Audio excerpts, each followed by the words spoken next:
The expedition began with great fanfare, though an air of unease lingered over the team. Dr. Evelyn Carter, an accomplished volcanologist, led the group of scientists, eager to explore Mount Ignis, a dormant volcano cloaked in mystery. Located in the remote Pacific, the volcano had lain silent for centuries, but recent tremors and unusual satellite imagery suggested something stirring beneath its surface. Funded by a private organization shrouded in secrecy, the mission's purpose was as ambiguous as the volcano itself: to uncover the truth of what lay within. As their helicopter approached the volcano, the team stared in awe at the jagged crater shrouded in a constant swirl of ash and smoke. The landscape below was desolate, a sea of blackened rock and lifeless terrain stretching to the horizon. No plants grew here, and no animals dared linger.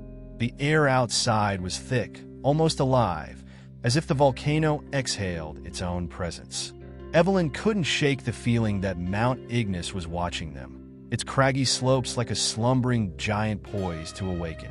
The team comprised 8 members, each an expert in their respective field. Alongside Evelyn were geologist Dr. Marcus Hale, biologist Dr. Priya Nair, and linguist Dr. Samuel Eddings, a curious addition whose role remained unclear. Rounding out the group were 3 graduate assistants and a tech specialist named Owen, who seemed more interested in the advanced drones he carried than in the volcano itself. The final member, Mr. Grant, was the enigmatic financier and observer who had insisted on accompanying them. His presence unnerved Evelyn, as he offered little insight into his motivations, but seemed to know far too much about the mountain. As they landed on a narrow ledge near the volcano's base, the ash immediately began to coat their equipment and skin. The atmosphere was oppressive, the heat radiating from the ground palpable even through their boots. Setting up base camp was an exercise in precision and urgency. Every piece of equipment had to be shielded from the ash, and their oxygen masks became a constant necessity. Evelyn noticed how the ash seemed to cling to their suits unnaturally, as if it resisted being brushed off. By nightfall, the team gathered in the central tent to review their plans. Evelyn outlined their first task: to map the upper crater using drones before attempting a descent. The team nodded in agreement, though a sense of unease rippled through the group. "It's like this place doesn't want us here," Priya muttered, earning a nervous laugh from one of the assistants. But no one argued. As they prepared for their first night on the volcano, the tension grew. Strange sounds echoed through the camp. Low, guttural rumbles that didn't match the usual seismic activity Evelyn had studied. Owen, reviewing drone footage, called Evelyn over. "Look at this," he said, pointing to a grainy video of the crater. Amid the swirling smoke, faint shapes moved. Humanoid figures, just barely visible. Evelyn frowned. "Must be heat distortions," she said, though her voice lacked conviction. That night, sleep was elusive. The ground seemed to shift beneath their tents, and Evelyn found herself waking every hour, heart pounding. On one such occasion, she stepped outside to inspect the camp. The ash had grown thicker, and the air felt heavier. She thought she heard whispers, a soft, unintelligible murmuring carried by the wind. Dismissing it as her imagination, she returned to her tent, though unease gnawed at her thoughts. By dawn, the camp was coated in a fresh layer of ash, and visibility had worsened. Evelyn decided to begin the drone survey immediately. As the drones ascended toward the crater, the team huddled around Owen's monitors. The footage was eerie, an endless expanse of jagged rock and swirling smoke. But as the drones reached the crater's edge, the video feed grew distorted. Static interrupted the view, and then, for a brief moment, a clear image flashed on the screen. The team froze. A massive fissure ran along the crater floor, glowing faintly red. What appeared to be carvings, intricate and alien, lined the walls of the fissure, though no one could agree on their shape or purpose. Evelyn's stomach churned. "This wasn't in any of the surveys," she said, her voice barely above a whisper. Samuel leaned closer to the screen, his eyes wide. "Those symbols, they're not natural. They look deliberate." As the feed cut out entirely, The team exchanged nervous glances. Evelyn's rational mind wanted to dismiss it as a geological anomaly, but the growing sense of dread within her was undeniable. Something about Mount Ignis defied explanation, and the deeper they delved, the more it seemed that the volcano wasn't just a natural phenomenon. It was something else entirely, something alive, ancient, and waiting. The morning began with an oppressive stillness, as if Mount Ignis itself held its breath. Evelyn and the team gathered around the central tent to review the mysterious footage from the drones. The feed was scrambled, but the brief glimpse of carvings in the glowing fissure had sparked heated debate. "This isn't natural," Marcus insisted, running his hand through his graying hair. "Those lines are too precise. Nature doesn't carve in straight, deliberate angles." "It doesn't mean it's man-made," Evelyn countered, though her tone betrayed her doubt. "We need to gather more data before jumping to conclusions." She wasn't ready to admit it yet, but something about the footage unsettled her deeply. The carvings didn't just look unnatural. They looked purposeful, as though left behind by a mind alien to anything she could comprehend. Samuel leaned back in his chair, his brow furrowed. "What's more concerning is the language," he said. "If those carvings are intentional, they might not be just symbols. They could be words." "You think it's a language?" Priya asked, incredulous. Samuel nodded. "Patterns like that often have linguistic properties. Repetition, symmetry, directionality. I need a closer look to be sure, but this could be an ancient script." His words hung in the air, casting a shadow over the conversation. Evelyn decided they needed to investigate further. "We'll send out a small team to collect samples near the crater," she announced. "Marcus, you'll come with me. Priya, stay here and monitor the seismic activity. Owen, make sure we have a live feed from the drones at all times. We can't risk losing sight of the fissure." The hike to the crater was grueling. The ash was ankle-deep in places, and the air grew thinner with every step. Evelyn's oxygen mask pressed tightly against her face, but even with the filtration, the smell of sulfur burned her nostrils. Marcus walked beside her, his geologist's hammer clinking against his belt. "You think the fissure could be volcanic in origin?" Evelyn asked, more to break the silence than out of curiosity. "Maybe," Marcus replied, his voice muffled by his mask. "But I've never seen anything like it. The glow suggests an active magma chamber, but those carvings... I don't know, Evelyn. It's like someone or something was here before us." As they approached the rim of the crater, the temperature rose dramatically. The landscape ahead was surreal. Jagged black rocks jutted out of the ground like teeth, and the faint glow of the fissure pulsed through the smoke like a heartbeat. Evelyn felt a strange vibration in the ground, subtle but rhythmic, as though the volcano itself was alive. When they reached the edge, Marcus began collecting rock samples, carefully chipping pieces from the surrounding formations. Evelyn directed a drone toward the fissure, its camera feeding live footage back to the camp. The carvings came into focus again, and Samuel's voice crackled through their earpieces. "Evelyn, do you see this? The symbols are changing." She frowned, staring at the monitor strapped to her wrist. "What do you mean, changing?" "They're not the same as before," Samuel replied. "It's like they've shifted." Evelyn's stomach tightened. "That's impossible. The drone must be at a different angle." "No," Samuel said firmly. "I've been analyzing the footage. These patterns are dynamic. They're not static carvings, they're moving." Before Evelyn could respond, a deep, resonant sound rumbled through the air, shaking the ground beneath their feet. Marcus stumbled, nearly dropping his equipment. The fissure glowed brighter, its light pulsating faster.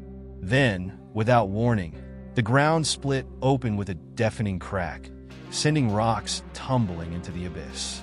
Evelyn grabbed Marcus and pulled him back, her heart racing. From within the fissure, a plume of smoke rose, twisting unnaturally as it coalesced into a towering, humanoid shape.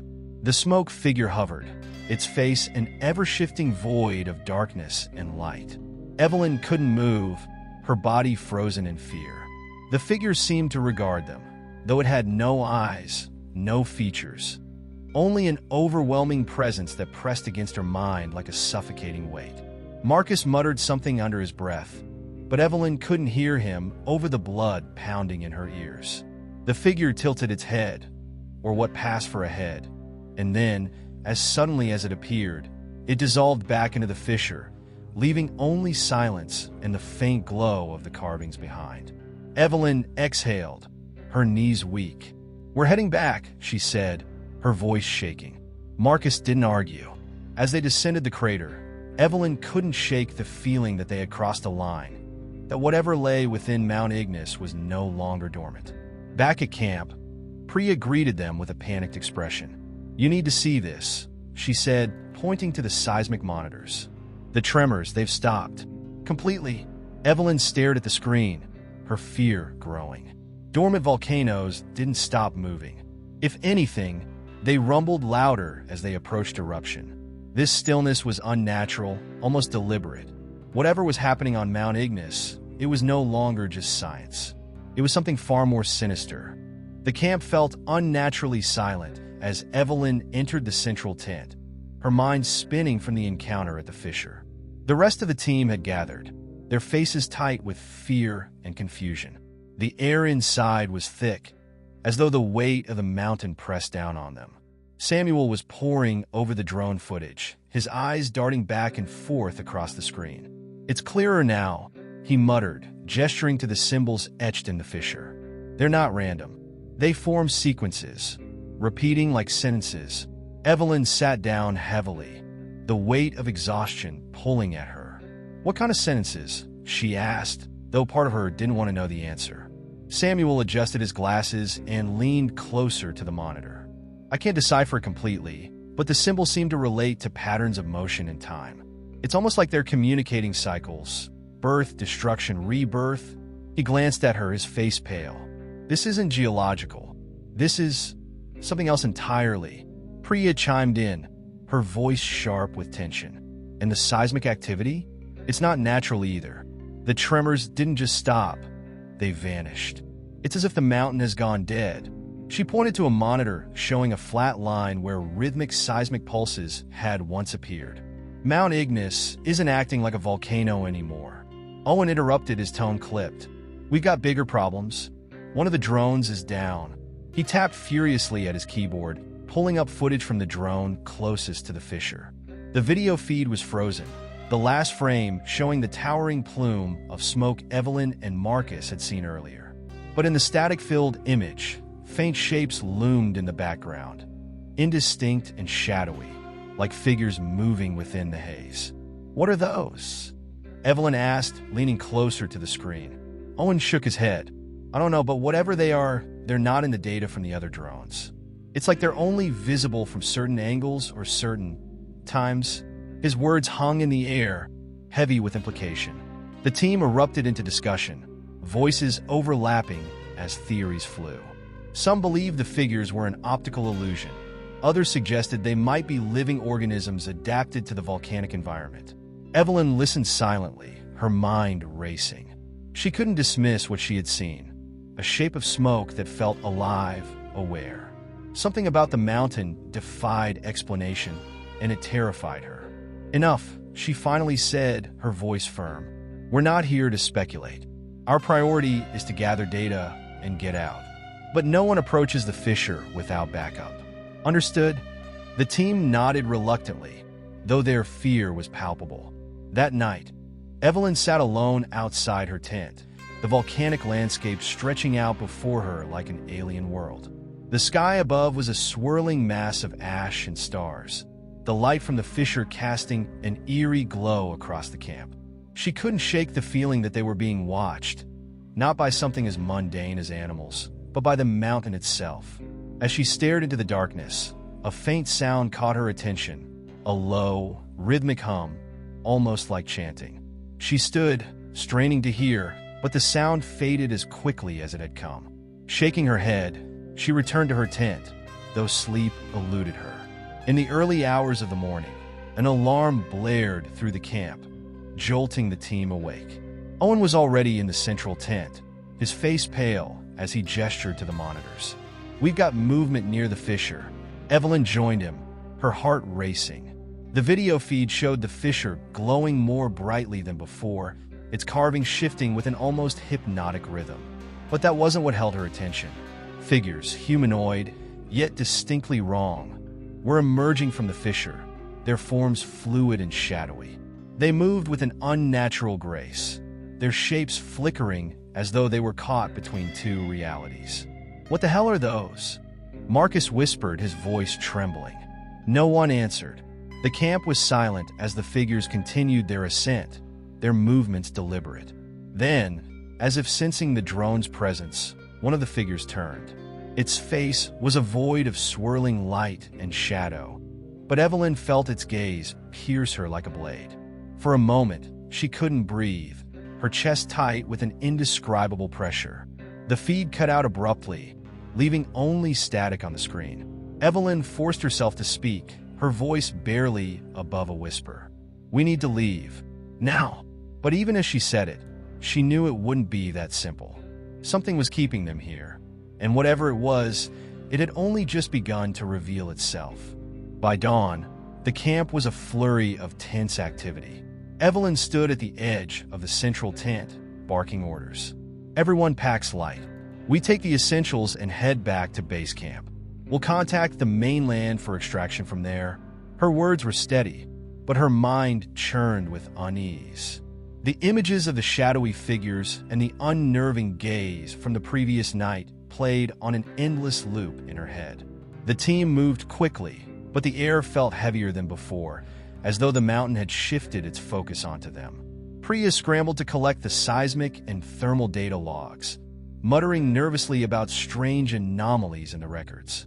Samuel, clutching his notebooks, lingered near the tent's entrance, his eyes distant. "If we leave now, we may never understand this," he said, his voice almost a whisper.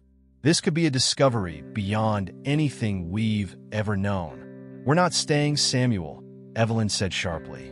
"We can analyze the data later. Right now, survival comes first." As they began dismantling the equipment, a deep rumble echoed through the ground. At first, Evelyn thought it was a tremor, but the vibrations were too rhythmic, too deliberate. The sound grew louder, resonating in their bones, until the air itself seemed to vibrate with an invisible force. Owen bolted into the tent, his face pale. "The fissure! It's spreading!" he shouted.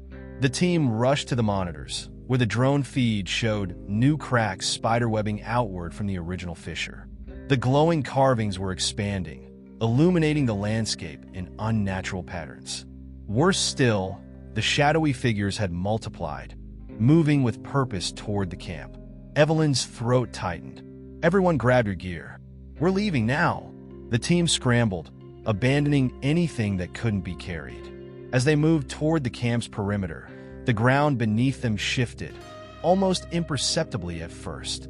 Then it heaved violently, throwing them off balance.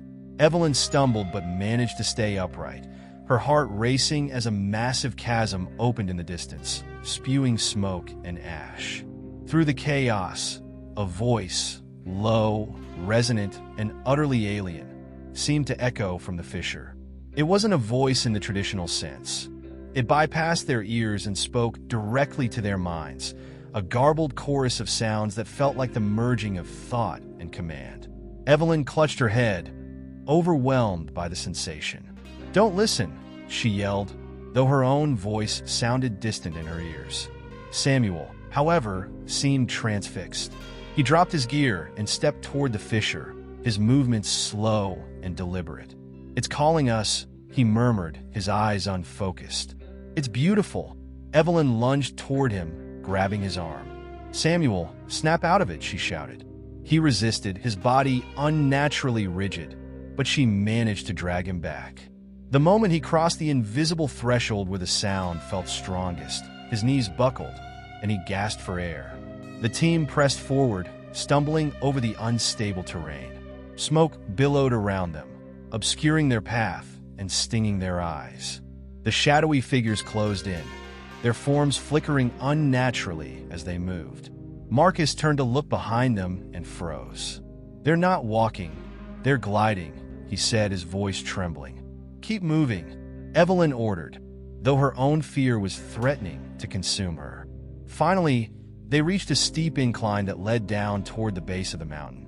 Evelyn motioned for the team to descend, But as they began their descent, the smoke thickened, turning the world into a suffocating gray void. Evelyn glanced over her shoulder, and for a moment, she thought she saw a figure standing impossibly close. A form made of smoke and shadow, its void-like face staring directly at her. She blinked, and it was gone. When they reached the base of the incline, the team collapsed in exhaustion, coughing and shaking. The air was slightly clearer here, but the oppressive presence of the mountain remained. Evelyn took a moment to catch her breath before checking the team.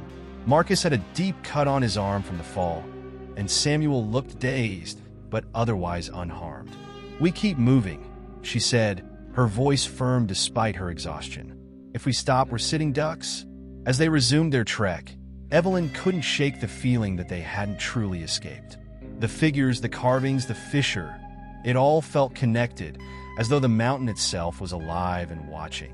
And the voice, the terrible, inhuman voice, still echoed faintly in her mind, a dark reminder that they were trespassers in a place they were never meant to find. The mountain's shadow loomed over the fleeing team, a constant reminder of the forces that seemed to be pulling them back toward its depths. Evelyn pushed forward, leading the group through the ash-covered terrain, but every step felt heavier, as though the earth itself was resisting their escape. The air had grown colder, the sulfuric stench of the volcano replaced by something metallic and sharp. Priya stumbled over a jagged rock, nearly falling, and Evelyn rushed to her side. "Are you okay?" she asked, her tone sharp with urgency. "I'm fine," Priya replied, brushing her hand against her scraped knee. But her face told a different story, pale, drawn, and wide-eyed. "It's just, I keep hearing it, Evelyn. That voice. It's not gone." Evelyn hesitated, glancing at the others. Their faces mirrored Priya's terror, their eyes darting to unseen movements in the fog around them. Samuel clutched his notebook tightly, muttering under his breath, while Owen kept his gaze fixed on the path ahead, gripping a flashlight like a weapon. Then it came again, a sound so faint it could have been mistaken for the wind. But Evelyn knew better. It was the voice, speaking in its alien cadence, vibrating in her skull rather than her ears. This time, it carried an undeniable message, though the words were incomprehensible. Evelyn stumbled as it hit her mind like a wave. Marcus stopped abruptly and turned to face the others, his face contorted in pain. "We're not going to make it," he said, his voice trembling. "It knows where we are. It's hunting us." "Shut up." Owen snapped, his voice sharp and panicked. "Don't give it that power." But Marcus didn't seem to hear him, his gaze fixed on the horizon, where the ash clouds twisted and churned like a living entity. "It wants something," he continued, almost in a trance. "It's not going to let us leave until it gets it." Evelyn stepped toward him, gripping his shoulder. "We're not giving in to whatever this is. Keep moving," she commanded. Before Marcus could respond, the ground beneath them shifted again, this time more violently. The tremor wasn't natural. It carried an unsettling rhythm, almost like a heartbeat. Cracks spidered through the earth around them, and from one fissure, a plume of black smoke shot into the air, accompanied by an ear-piercing screech. In the chaos, Samuel dropped to his knees, clutching his head. "I can hear it," he cried out, his voice breaking. "It's inside me." Evelyn rushed to him, trying to pull him to his feet, but he resisted, writhing in agony. "Samuel, focus. You have to get up," she yelled, but her words seemed to fall on deaf ears.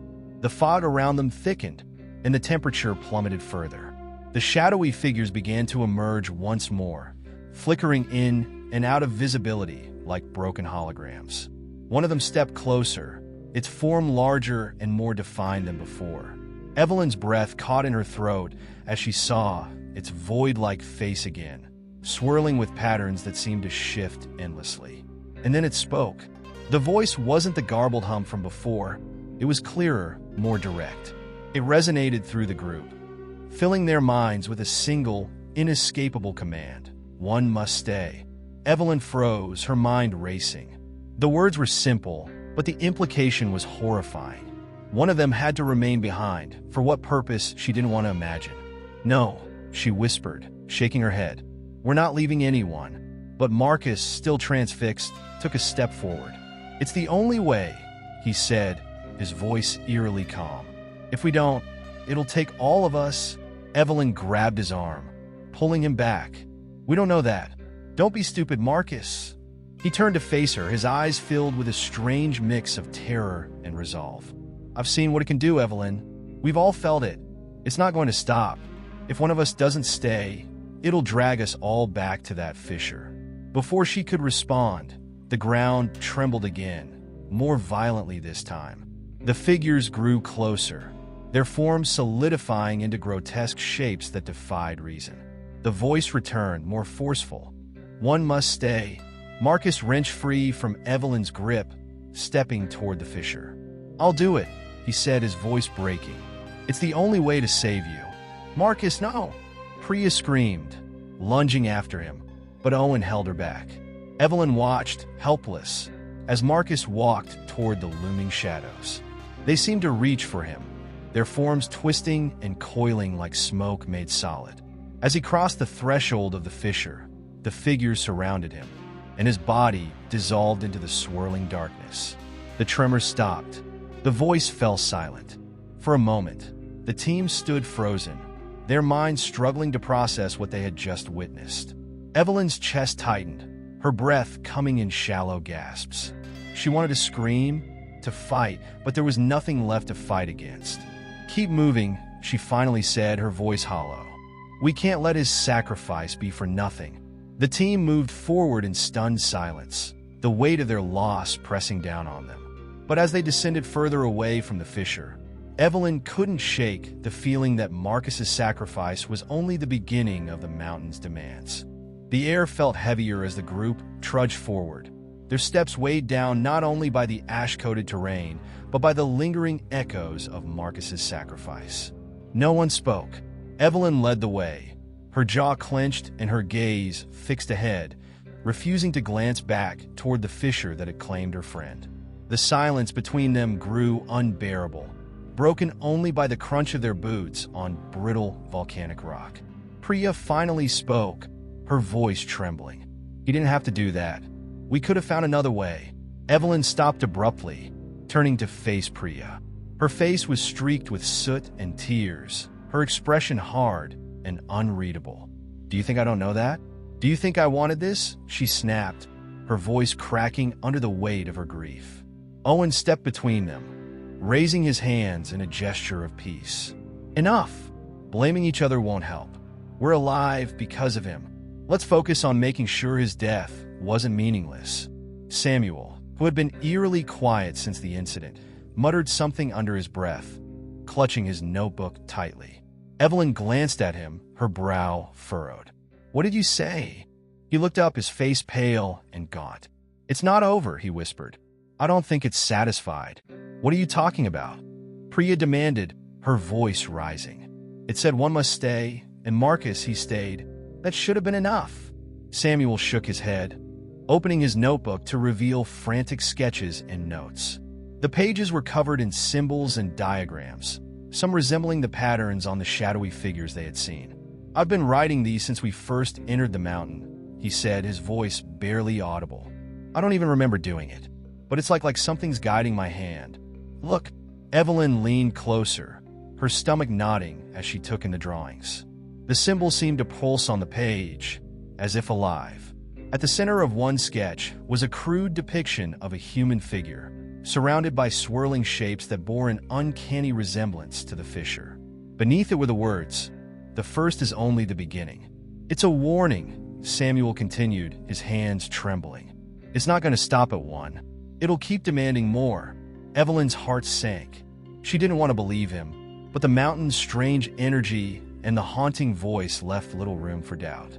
Her mind raced, searching for a way to escape this nightmare.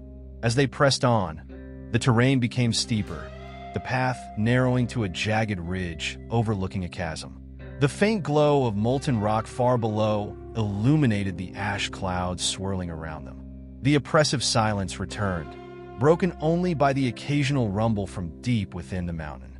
Owen paused, shining his flashlight ahead. There's something up there, he said, his voice hushed. The group froze, squinting through the haze. At first, it appeared to be another rock formation, but as they drew closer, the outline became disturbingly clear. It was a figure, human-shaped but unnaturally still. Evelyn approached cautiously, her flashlight revealing the grotesque details. The figure was made of ash, its surface cracked and brittle, as though it had been burned into existence. Its face was frozen in an expression of pure terror, its hollow eyes staring at nothing. Priya gasped, stumbling back. What is that?" "It's a warning," Samuel said grimly. "This is what happens to those who don't comply." Evelyn's mind reeled. Was this what awaited them if they refused to obey the mountain's demands? The figure seemed almost alive, its ashen form radiating a faint warmth. "We need to move," she said, her voice steady despite the fear clawing at her insides. "Staring at it won't help us." The group skirted around the figure, their unease growing with every step. But as they passed, a faint whisper echoed through the air, sending chills down their spines. Evelyn froze, certain she hadn't imagined it. "It's calling again," Samuel said, his voice tight with fear. "It's choosing its next sacrifice." Panic surged through the group as the ground trembled beneath them. The ridge shifted, loose rocks tumbling into the abyss below. Evelyn grabbed Priya's arm, pulling her back as the edge crumbled dangerously close to her feet. "We can't stay here," Owen shouted, his voice barely audible over the rumbling. Evelyn nodded, forcing her fear down as she led the group forward. But with every step, the voice grew louder, more insistent, resonating deep within their minds. The mountain wasn't done with them yet. The ridge narrowed further as the group pressed onward, the oppressive silence broken only by their labored breathing and the occasional shudder of the mountain beneath their feet. The ash-covered terrain seemed endless, a bleak expanse stretching into the unknown. But it wasn't the desolation that weighed on them most. It was the unrelenting whispers that seemed to echo from every shadow. The whispers were faint at first, indistinct murmurs barely audible over the crunch of their boots. But as they walked, the voices grew clearer, weaving strange phrases into the still air. "You will see. The chosen must descend. The mountain's hunger grows." Each word was like a knife carving into their already fragile resolve. Samuel clutched his notebook, his knuckles white. "It's not just calling," he muttered. "It's trying to confuse us, to weaken our minds." His voice wavered, and for the first time, Evelyn noticed the dark circles under his eyes and the tremor in his hands. Priya glanced nervously at him. "How you even know that? You've been scribbling nonsense since we got here." "It's not nonsense," Samuel snapped, his voice sharper than she expected. He opened the notebook again, shoving it toward her. "Look at this." Priya hesitated, her hands trembling as she took the book. The pages were filled with increasingly erratic sketches, spirals, jagged lines, and crude images of human figures dissolving into smoke. Beneath the drawings were fragmented words: offer, descent, release. Evelyn snatched the book from Priya, flipping through the pages. Her heart sank as she noticed something chilling. The handwriting was no longer consistent. Some lines were written in Samuel's neat script, but others were jagged, almost alien, as though someone, or something, else had taken control. "What is this, Samuel?" Evelyn asked, her voice tight. "I don't know," he replied, his panic spilling over. "I don't remember writing most of it. It's like the mountain is speaking through me." Before Evelyn could respond, a low rumble reverberated through the air. The ground beneath them trembled violently, and a fissure split open just ahead, releasing a blast of searing heat. The group stumbled back, shielding their faces from the sudden eruption of steam and ash. Out of the fissure rose a faint, ethereal glow, illuminating a steep descent into the depths of the mountain. The whispers grew louder, forming a single, haunting command: one must descend. "No," Priya said, shaking her head vehemently. "No, we're not doing this again. Marcus gave his life already. Isn't that enough?" Evelyn stared into the glowing abyss, her mind racing. The heat was unbearable, and the air felt alive with an unnatural energy that made her skin crawl. But the command was unrelenting: hammering into her mind with a force she couldn't ignore.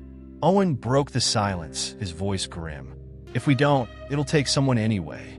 We've seen what happens when it's denied. His gaze shifted to the ash figure they'd passed earlier, and Evelyn knew he was right. Before anyone could volunteer or protest, Samuel stepped forward, his expression eerily calm. "I'll go," he said quietly. "Samuel, no," Priya cried, grabbing his arm. "It has to be me," he said, pulling away from her grasp. "I've been marked since we arrived. The mountain, it's in my head. If I don't go, it'll take someone else." Evelyn wanted to argue, but the look in his eyes stopped her. There was a strange resignation there, as though he'd already made peace with his decision. Without another word, Samuel climbed over the edge of the fissure, lowering himself into the glowing depths. The whispers surged, a cacophony of voices rising and falling like a twisted chant. The group watched in stunned silence as his figure disappeared into the light. For a moment, the mountain grew silent, as though holding its breath. Then, the fissure sealed itself with a deafening crack, leaving no trace of Samuel behind. Evelyn collapsed to her knees, her strength finally giving out. She stared at the spot where Samuel had vanished, her mind numb with disbelief. Around her, the whispers had stopped, but the oppressive weight of the mountain's presence remained. "We're not making it out of here," Priya whispered, her voice trembling. Evelyn clenched her fists, forcing herself to stand. "Yes, we are," she said, though she wasn't sure she believed it. "We're going to survive this. We have to." But as they pressed on, the silence felt heavier than the whispers ever had, and Evelyn couldn't shake the feeling that the mountain wasn't done with them yet. The silence that followed Samuel's descent was deafening, like a void that had swallowed not just his body, but also the group's collective will. For several minutes, no one spoke, each member of the team consumed by their thoughts, fears, and guilt. The mountain seemed to pulse with an ominous rhythm, its energy no longer chaotic, but unnervingly calm, as though satisfied for now. Evelyn finally broke the stillness, her voice hoarse but firm. "We keep moving." "Moving where?" Priya snapped, her composure cracking. "Into another trap? Into whatever's next on this mountain's sick agenda." Evelyn didn't answer immediately. She didn't have an answer. The glowing fissure where Samuel had disappeared was now sealed, its surface smooth as though it had never existed. The ridge stretched ahead, disappearing into the haze of ash and steam. The path felt infinite, yet suffocatingly narrow, each step drawing them deeper into the unknown. "We can't stay here," Owen said, his voice low. "Whatever's controlling this place, it doesn't want us standing still." Reluctantly, Priya nodded, though her eyes brimmed with tears. She wiped them away angrily and tightened the straps of her pack. "Fine, but I swear if something else happens." She let the threat hang, though it was unclear who it was directed at.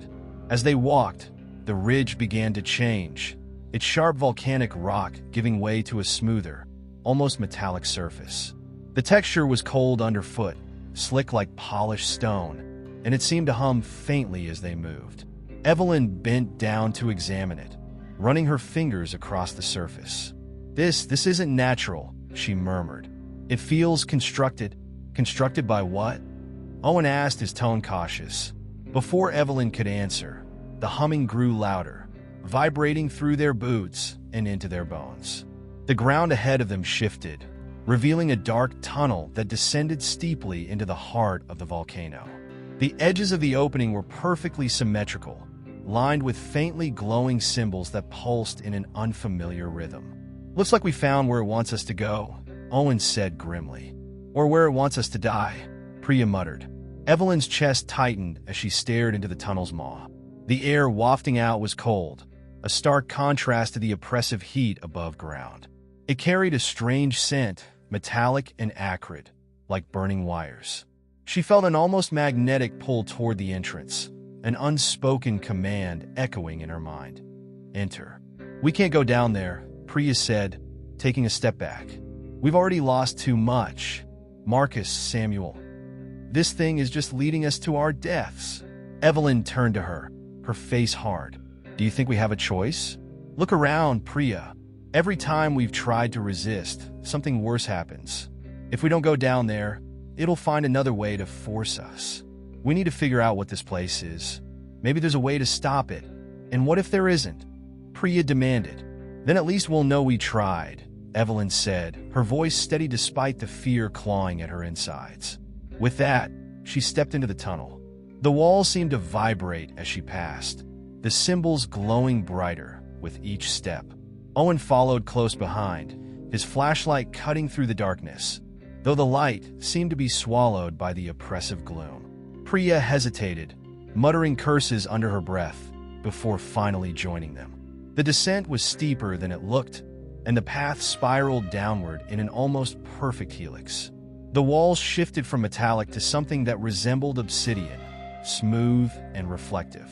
Every so often, Evelyn caught glimpses of her reflection, distorted and twisted, as though the surface were mocking her. The deeper they went, the louder the humming became, evolving into a strange, rhythmic chant. It wasn't in any language they recognized, but its cadence was hypnotic, lulling their minds into a daze. Priya stumbled at one point, clutching her head. "It's in my head," she gasped.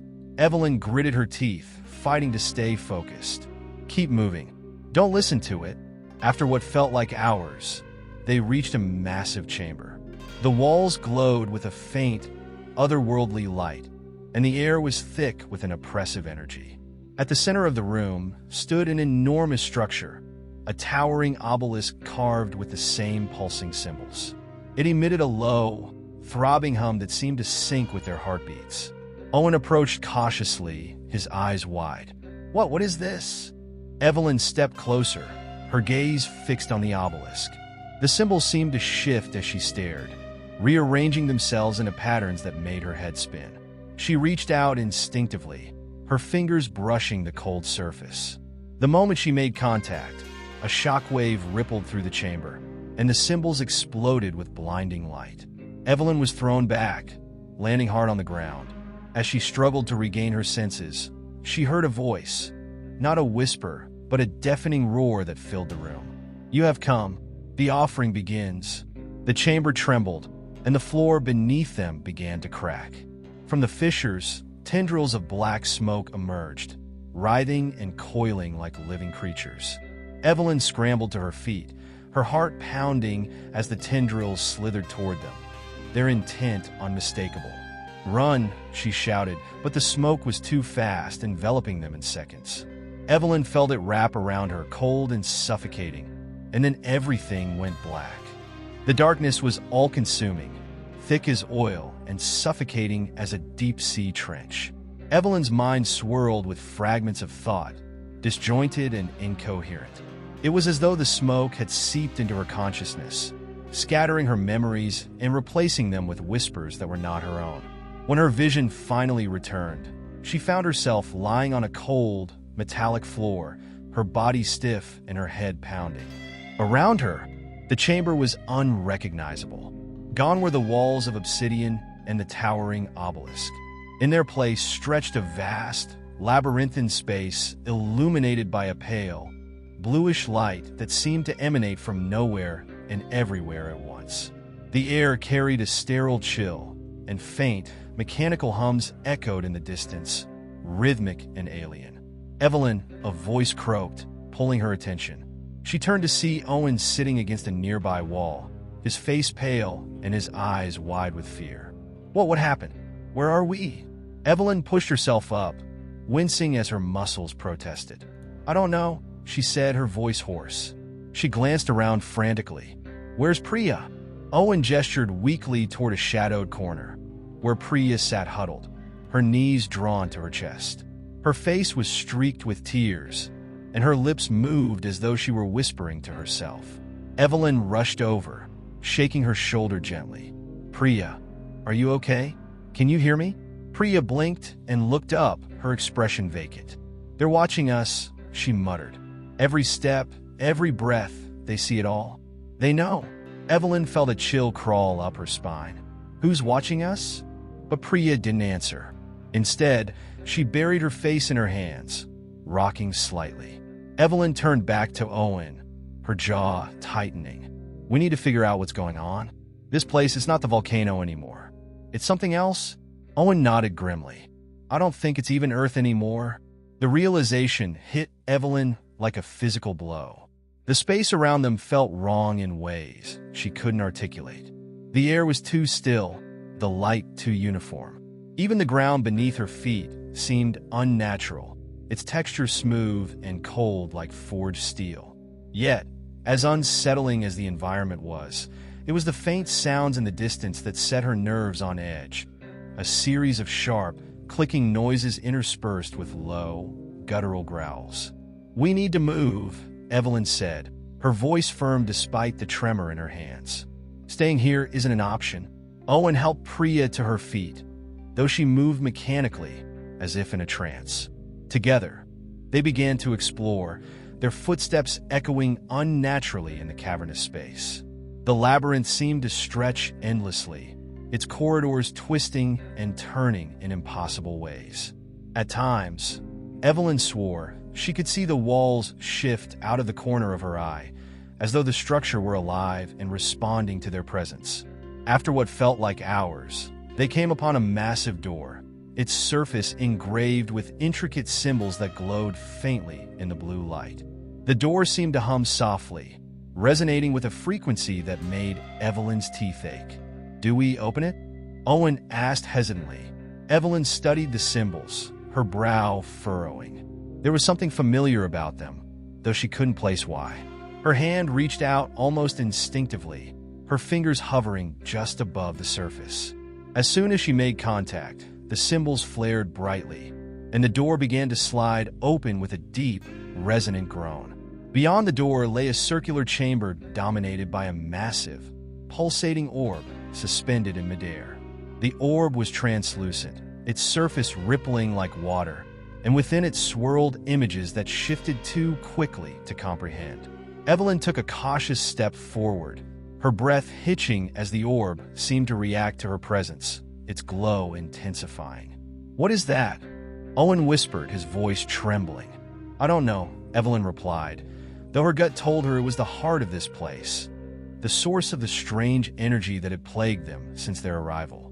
The orb seemed to radiate an almost sentient awareness, and as Evelyn stared into its depths, she felt her thoughts being pulled toward it, drawn into its swirling vortex of light and shadow.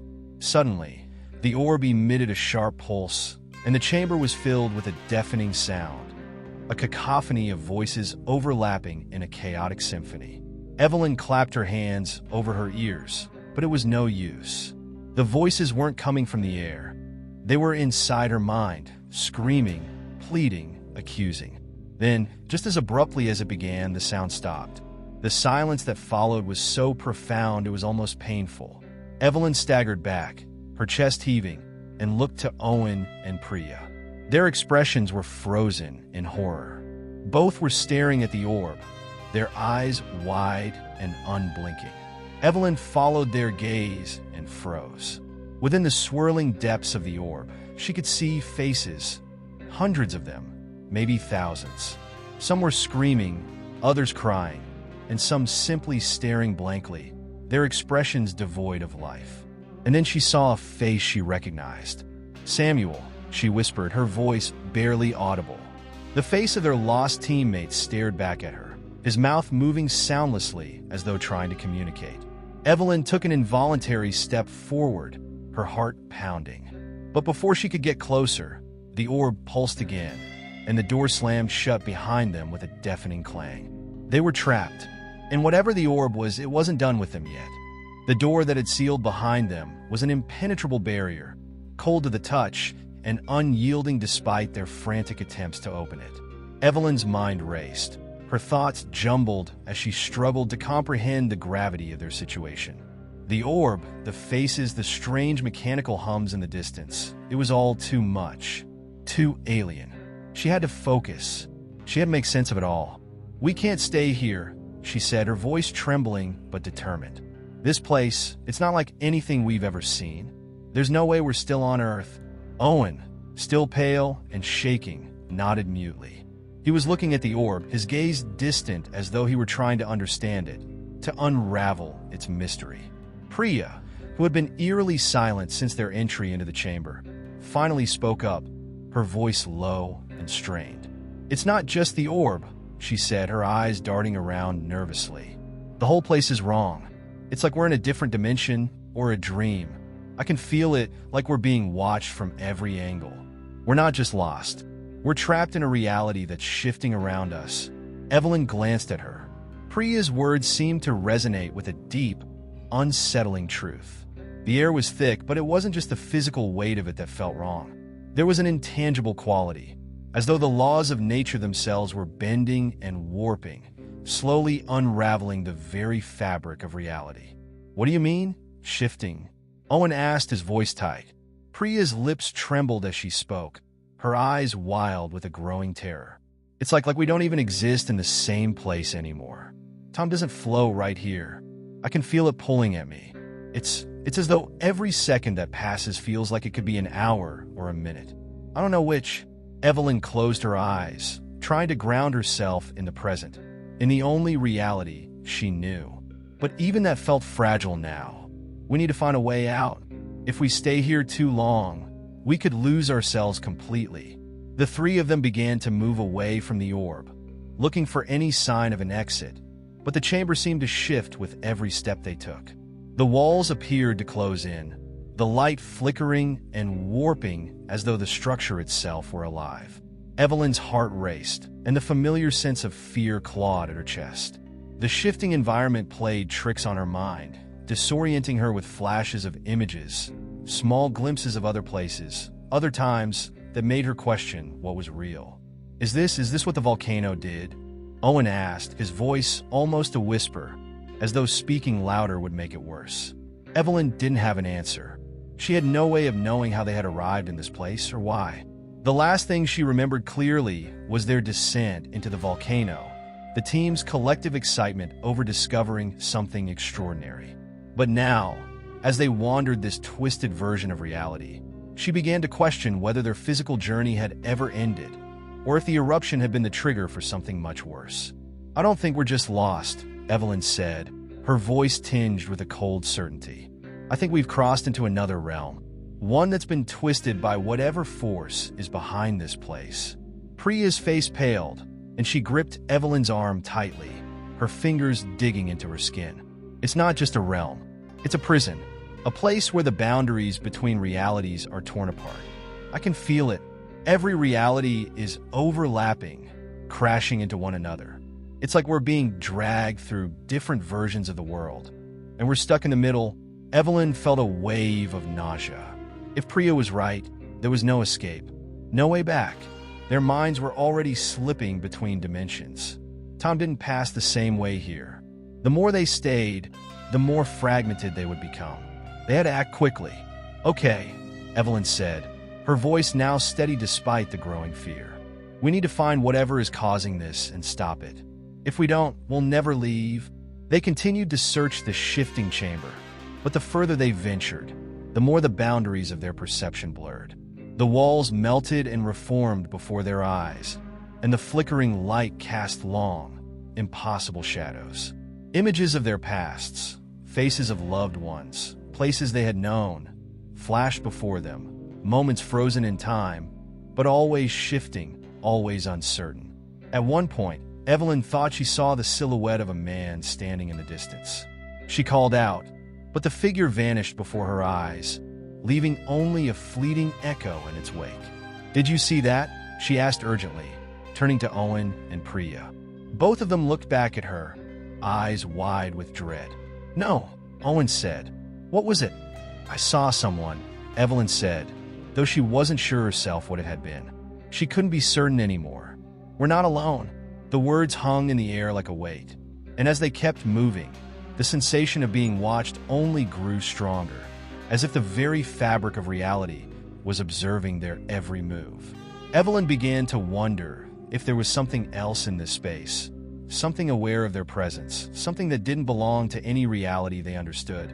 The oppressive silence was broken only by the hums of machinery, distant and growing louder. Something was moving within the walls, something unseen but ever present. Evelyn's heart thudded in her chest as she tried to listen, tried to make sense of the sounds that seemed to close in around them. The chamber was not just shifting, it was closing in on them. In the unnerving stillness of the chamber, a cold unease settled over Evelyn and her team. Time seemed to collapse into an endless loop of uncertainty. Every corner they turned led to the same unyielding stretch of space, and every breath felt weighted with the knowledge that they were no longer in control of their surroundings. The walls didn't just shift anymore. They seemed to pulsate, as if alive with some unseen force that was growing stronger with every passing moment. Priya's earlier warning about overlapping realities seemed more real by the second. Evelyn could feel the very air bending around her, distorting the world she had once known. The disorientation was almost physical. She had once prided herself on being grounded, on knowing the scientific explanation behind every phenomenon. But now, there was no logic, no explanation that could tether her to the reality she had once believed was true. Owen, who had been silently observing the changes in their environment, suddenly spoke up. His voice was barely above a whisper, almost as though he was afraid of being heard.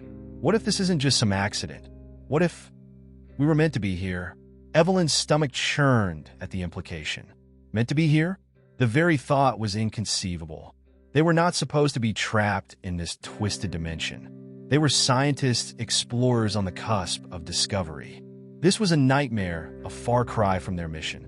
Yet as much as she wanted to dismiss Owen's idea, a part of her couldn't shake the unsettling sense that they had somehow been drawn into this place, as if they were never meant to leave. We can't think like that, Evelyn snapped, her voice tinged with panic. We're not part of some experiment, Owen. We need to find a way out. But as the words left her lips, the air around them seemed to tremble, a low hum reverberating from the walls. Evelyn froze, a sense of impending doom crawling up her spine. The hum grew louder, rising in pitch until it became almost unbearable. And then, without warning, the wall to their left fractured, revealing a new passageway, one that had not been there moments before. It was as if the very space was alive, responding to their fears, to their despair. The passage beckoned them, a dark tunnel leading into the unknown. Evelyn's instinct screamed for them to turn back, to avoid the inevitable confrontation with whatever lay beyond. But Priya, her face drawn and pale, stepped forward, her eyes locked on the passage with an intensity that made Evelyn's blood run cold. We don't have a choice, Priya said, her voice hollow. This is our only way forward. With no other option, they moved toward the new opening. Each step seemed to draw them further away from the reality they knew and closer to something else, something darker. The walls around them groaned, the air thick with tension. It was as though the very structure of this place was alive, watching them and reacting to their every movement. The path ahead was narrow, twisting, and the further they went, the more disoriented they became. As they walked, Evelyn began to see fleeting glimpses of figures in the shadows, shapes that seemed familiar but distant, like half-forgotten memories or reflections in a cracked mirror. She could almost swear she saw the faces of former colleagues, their expressions twisted in agony, their eyes pleading for release. But when she blinked, the images would vanish, leaving only the growing pressure in her chest. "Did you see that?" Owen asked, his voice tight with fear. "I did," Priya whispered. "It's like we're not the only ones trapped here." Evelyn tried to suppress the growing dread gnawing at her. It wasn't just the passage itself that terrified her. It was the feeling of being pursued, of being hunted by something that was older and more ancient than anything they could understand. The further they went, the more the passage seemed to shift, twisting in unnatural directions. The floor beneath them began to vibrate, and the walls closed in, forcing them to huddle together for support. Every now and then, they would hear whispers, soft, unintelligible sounds that seemed to come from all around them. Evelyn's mind raced, her thoughts slipping into panic as the whispers grew louder, clearer. The voices sounded like the people they had left behind. And then, in a sudden, horrifying flash, the whispers stopped. A deep silence settled over them, a silence so complete that it felt as though the very air had stopped moving. For a moment, Evelyn was struck by the thought that they were utterly alone in this dimension, that they were the last humans left in a place that had long been forgotten by time itself. But as the silence stretched on, something else began to happen. The walls, once solid, began to vibrate with increasing intensity. The shadows around them seemed to deepen, and Evelyn's heart pounded in her chest as she realized that the very walls were closing in on them. Something was coming, something they could not outrun, no matter how fast they moved. The reality of their situation began to sink in. There was no escape. There was no way back. This was it. They were trapped in a dimension where time, space, and reality were nothing more than fragile concepts, twisting and unraveling before their eyes. They were not explorers. They were prisoners, and whatever haunted this place was closing in on them. The passage twisted like a serpent, its walls pulsating with an unnerving rhythm that seemed to echo the rapid beat of their hearts. The deeper they ventured, the more oppressive the air became. Each breath felt heavier, laden with a thick, suffocating tension that had started to claw at Evelyn's mind. The more they pushed forward, the more they realized that they were no longer traveling through solid stone. The tunnel had ceased to be a mere physical space. It had become something else, something far more dangerous and unexplainable. It was as if the very fabric of their reality was unraveling, leaving them stranded in a liminal zone between the known and the unknowable. Priya, who had been silent for what seemed like hours, suddenly stopped. Evelyn noticed that her hands trembled as she gripped her equipment tighter, her eyes wide and unfocused. There was something wrong with Priya's demeanor. Something had changed in her. Something intangible, yet profoundly disturbing. Evelyn stepped closer, her voice low but firm. "Priya, are you all right?" Priya's gaze snapped to Evelyn, her eyes now filled with a strange, glassy emptiness. "This place, it's not just a place," she murmured. "It's an intersection, a junction.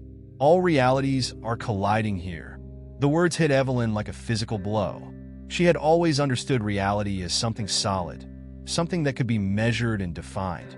But now, Priya's words hung in the air like a dark prophecy. If realities were truly colliding, then they were no longer in control of their fate. They were caught in a maelstrom of forces they could neither understand nor escape.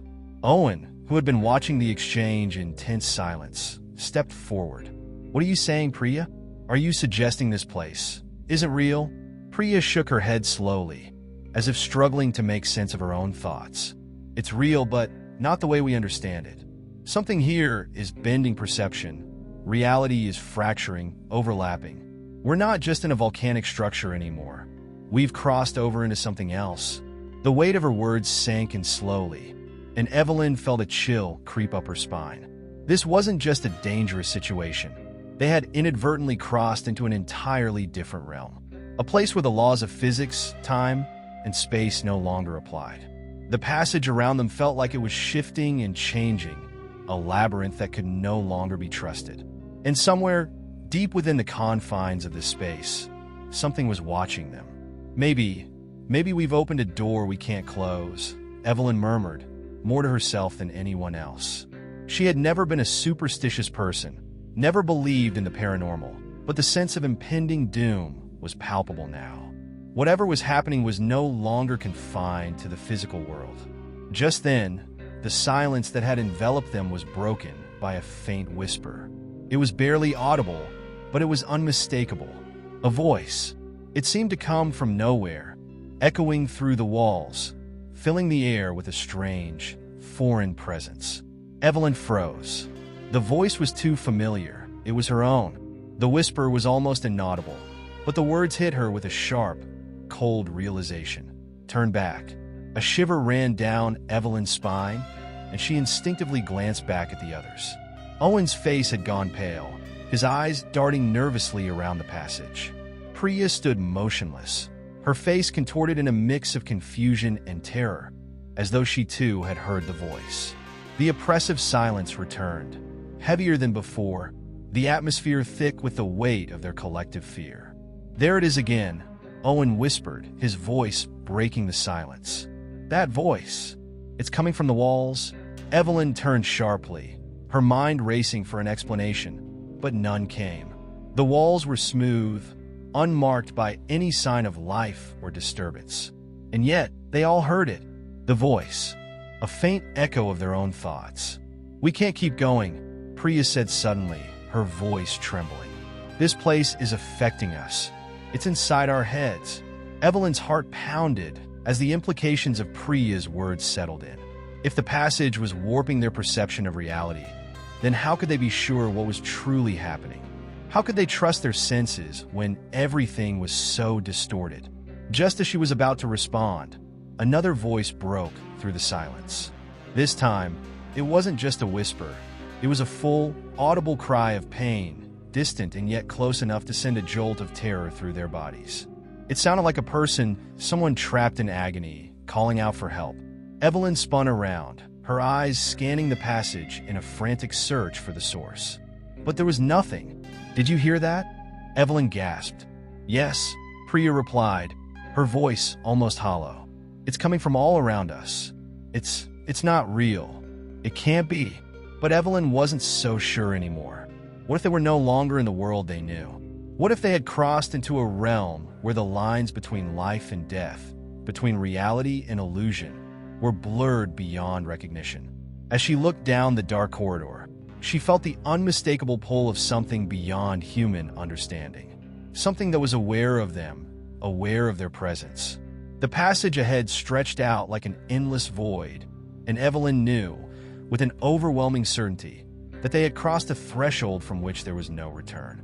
They had become part of this twisted, ever-changing landscape, trapped in a reality where the only truth was that nothing was what it seemed. The true horror of their predicament was not just the uncertainty of the environment, but the terrifying realization that their perception was no longer trustworthy. What if the voices were real? What if they weren't the only ones here?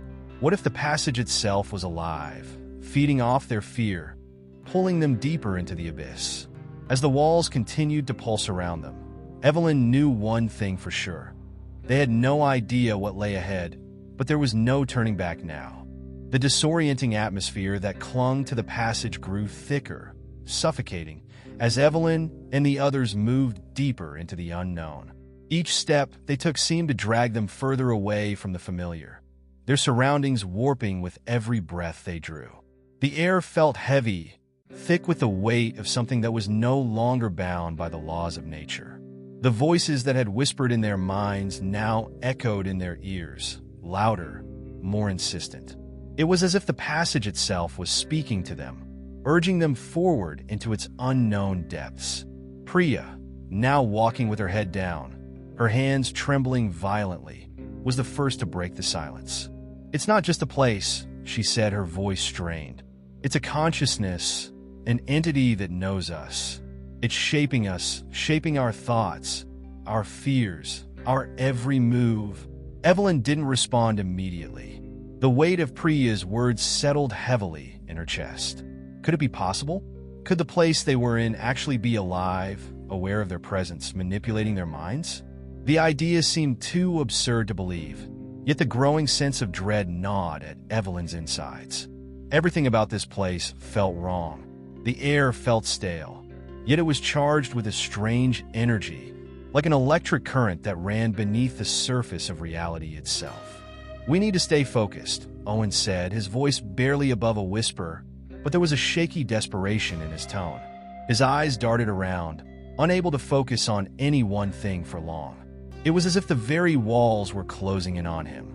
Evelyn could see the strain in his face, the exhaustion that was beginning to take its toll. The deeper they went, the more distorted their surroundings became. The walls no longer appeared solid but seemed to pulse with a kind of fluidity, as though the structure itself was alive. Occasionally, Evelyn would catch flashes of movement out of the corner of her eye, quick, fleeting glimpses of shapes that vanished as soon as she focused on them. Shadows stretched unnaturally, bending and twisting in impossible angles. Suddenly, the passage before them widened into a vast cavern, one so enormous that Evelyn could hardly comprehend the scale. It was a vast underground abyss, with jagged rocks jutting out like the broken teeth of some ancient beast. And beneath their feet, the ground seemed to ripple, as though the earth itself were breathing. The lights of their torches flickered violently, casting long, warped shadows that twisted and distorted with every passing moment. Evelyn felt the weight of the place pressing down on her, the oppressive silence broken only by the erratic echoes of their footsteps. "What is this?" Owen gasped, his voice trembling with awe and terror. He stepped forward, his feet unsteady on the uneven ground, as he tried to make sense of the strange landscape before him. Priya, her face pale and stricken with dread, did not answer. She simply looked at the ground, her breathing shallow, as if trying to avoid looking at the growing abyss that loomed ahead. Evelyn followed her gaze and felt her stomach drop. In the center of the cavern, there was a massive, pulsating mass. It resembled a blackened heart, beating slowly, rhythmically, as though it were alive. The surface of the mass was slick and shiny, reflecting their torches like a black mirror. It was impossible to tell how large it was. The shadows played tricks with their eyes, making it seem as though it extended endlessly into the cavern. As Evelyn stared, she could feel an overwhelming compulsion to approach it. The air grew colder, and a strange magnetic pull seemed to emanate from the heart-like mass, drawing them toward it. She fought the instinct, trying to push back against the allure, but it was becoming harder to resist. "This is the core," Priya whispered, her voice thin, barely audible against the soundless cavern. The source of the distortion. Evelyn's heart pounded in her chest as the realization hit her. This wasn't just a volcanic system. This was something far more ancient, something far more powerful than any of them had anticipated. The volcano itself wasn't just a geographical feature. It was a living, breathing entity, one that had been here long before human civilization. And now, as they had ventured too deep, they were too close to the center of its consciousness. The very fabric of reality was unraveling around them, and they were caught in the spiral. "There's no way out," Owen whispered, his voice cracking with fear. Priya looked at him, her eyes filled with sorrow. "There never was." As the weight of her words sank in, the cavern seemed to shift, as though it had heard their conversation and responded. The heartbeat-like pulse quickened, and the air vibrated with an eerie hum. The ground beneath them trembled, sending waves of panic through their bodies. They had no idea what was happening, but it was clear that they were no longer in control. Evelyn's mind raced as she struggled to make sense of the situation. Was the entity that had been manipulating them the entire time the source of the volcano's power? Was it feeding off their fear, using their presence to amplify its own strength? And more importantly, what had they awakened by coming here? What would happen to them now that they had crossed into this realm? The thoughts crashed against one another in a wave of terror that was almost too overwhelming to process. But before she could voice her concerns, the cavern split open with a deafening crack, and the heart-like mass in the center of the room convulsed violently. For a moment, it seemed to implode inward, as if drawing the entire cavern into itself. Evelyn braced herself for what came next, knowing that whatever had just been unleashed could very well be the end of everything they knew. The collapse of reality had begun. The collapse of reality, as Evelyn had feared, was not a single, catastrophic event, but a slow, agonizing process. It didn't happen all at once, but rather in fragments, disjointed moments that flickered in and out of existence. The cavern around them, once a vast and seemingly endless expanse, had now become something unrecognizable. The walls shimmered and bent, as though they were made of liquid glass, stretching and contracting with an eerie, undulating rhythm. The ground beneath them was no longer solid, but seemed to ripple like the surface of a disturbed pond. The air was thick with a strange, oppressive energy that hummed with an unnatural resonance, as though the very fabric of the universe was being torn apart. Evelyn struggled to make sense of it all, her mind racing with 1,000 thoughts, none of which seemed to fit together. Priya was at her side, her face pale and her eyes wide with terror. The scientist had always been the most rational among them, the one who tried to keep everyone grounded in the face of the impossible. But now, she seemed just as lost as the rest of them, caught in the same unraveling web of reality. "There's no structure," Priya whispered, her voice strained.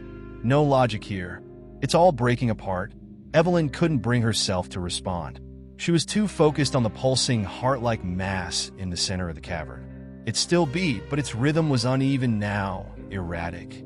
The shadow it cast seemed to warp and stretch, shifting in unnatural ways. Every time she blinked, the room seemed to change. Shapes appearing where there were none moments before, colors that didn't belong bleeding into the air.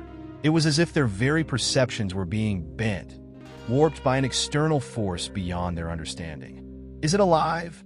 Owen's voice broke through her thoughts, shaky and breathless. He stood a few feet away, his hands clenched at his sides. His face was twisted with fear, his eyes wide, scanning the room. "That thing, is it alive?" Priya shook her head, a bitter laugh escaping her lips. "I don't think it's something that can be classified as alive or dead. It's something else." Her voice trailed off as she too stared at the pulsating mass. Her eyes locked onto it, as if it held the answers to everything they had been searching for. But Evelyn could see the truth in her eyes. There was nothing to understand here. This was not a puzzle to be solved. It was an end of final unraveling. They stood in silence, the weight of what they were witnessing sinking in. The world around them felt so fragile, as if it might crumble away completely with the slightest wrong move. It was as though the boundaries between the physical and metaphysical were no longer distinct. What they had thought was reality was now a tenuous, shifting illusion, held together by nothing more than the sheer will of the entity that controlled it all. "What does it want from us?" Owen asked, his voice quieter now, almost reverent. It was a question that none of them had dared to ask aloud, but the truth hung heavily in the air. "I don't think it wants anything," Priya replied, her tone hollow. "It doesn't need anything. It just is." She paused, the weight of her words pressing down on them. "It's been here long before we arrived, before any of us existed, and it will be here long after we're gone." The cavern seemed to shift again, the ground beneath their feet trembling, and the pulsating mass in the center of the room expanded, its beating heart growing louder, faster, like the drum of an ancient, malevolent god. Evelyn felt a sudden, overwhelming urge to move closer, to approach the center of the mass. It was like an invisible force was pulling her in, beckoning her to surrender to whatever lay beyond the veil of the unknown. "No," she thought, shaking her head violently. She had to resist. Whatever it was, whatever this thing was, it wanted them to come closer, to fall into its grasp. But she couldn't. They couldn't let it control them. Not now. The space around them began to distort even further, the boundaries of the cavern stretching and pulling as though reality itself were becoming undone. The walls flickered, revealing brief glimpses of other landscapes, desolate wastelands, vibrant jungles, alien cityscapes, all flashing before their eyes like memories that weren't their own. The images were unsettling, more like glimpses of alternate worlds than any recognizable reality. Are we seeing other places?" Owen whispered, his voice trembling. "I don't know," Evelyn said, her throat tight with a growing sense of dread. "I don't think we're seeing other places. I think we're seeing what's always been here, what's always existed. The past, the present, the future. All of it, at once." For a brief, heart-stopping moment, Evelyn thought she saw something else flicker in the mass, a figure, indistinct and shadowy, but undeniably humanoid. The figure moved within the pulsating core, its form almost imperceptible, as though it were part of the thing itself. And then, just as quickly as it appeared, it was gone. "Did you see that?" she gasped, turning to Priya. But Priya had already backed away, her face etched with horror. She nodded slowly, her eyes wide with disbelief. That was something else," Priya muttered. "Something from this place? Something from before." The ground trembled again, more violently this time, and the cavern began to shake, as if it were collapsing in on itself.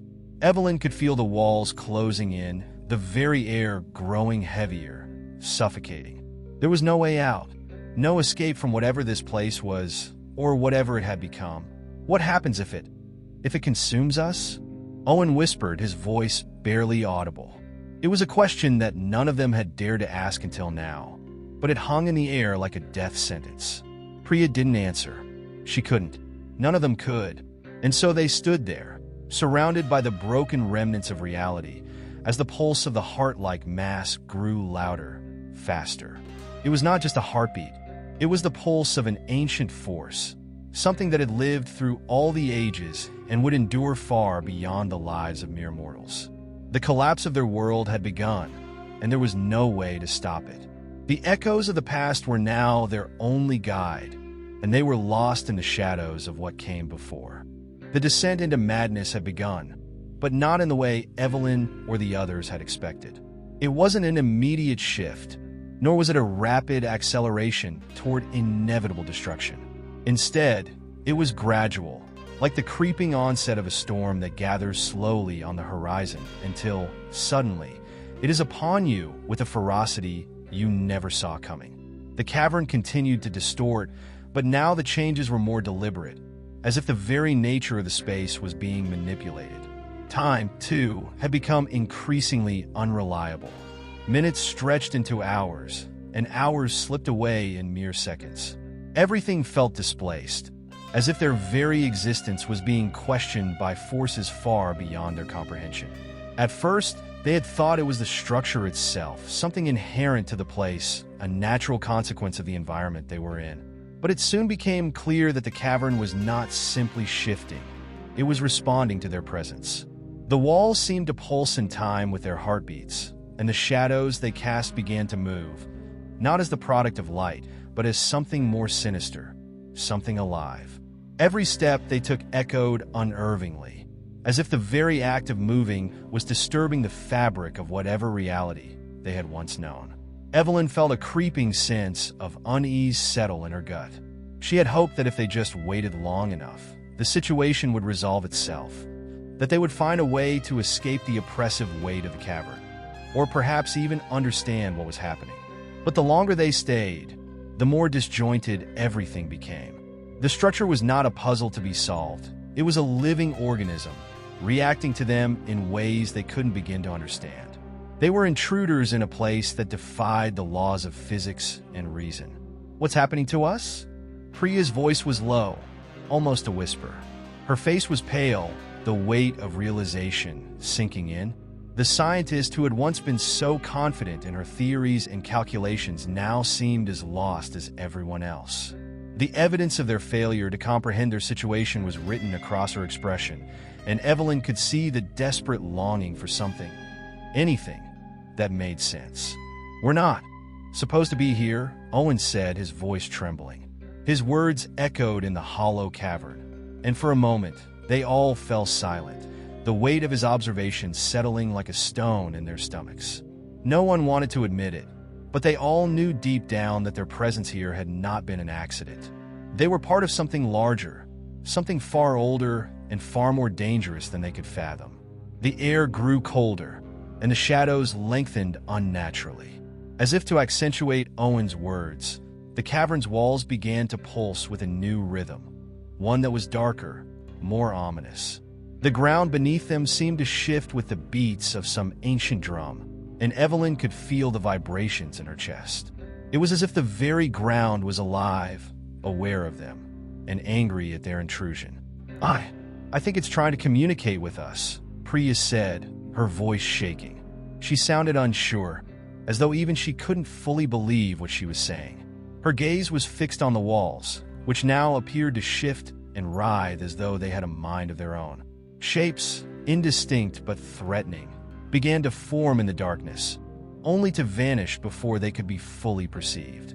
There was a pattern, but it was fleeting, impossible to grasp. Evelyn's mind raced. If the structure was trying to communicate, what was it saying? What did it want? It wasn't a place. It was a manifestation of something far older, far more vast than anything they had ever encountered. It was as though they had stumbled upon an entity that existed outside of time, beyond the limits of their understanding. "I think it's too late for us to leave," Owen said, his voice growing darker, tinged with a fear he couldn't suppress. "The place is consuming us, Each step we take brings us deeper into its grasp. Priya shook her head. No, we can't think like that. We have to find a way out. There has to be. But she was cut off by a sharp, violent tremor that shook the cavern from its very core. The walls creaked and groaned as if they were about to collapse in on them. Evelyn barely managed to keep her footing as the ground buckled beneath her. The world around them seemed to buckle and warp, a disorienting, nightmarish swirl of reality and illusion. The pulse of the heart-like mass at the center of the cavern quickened.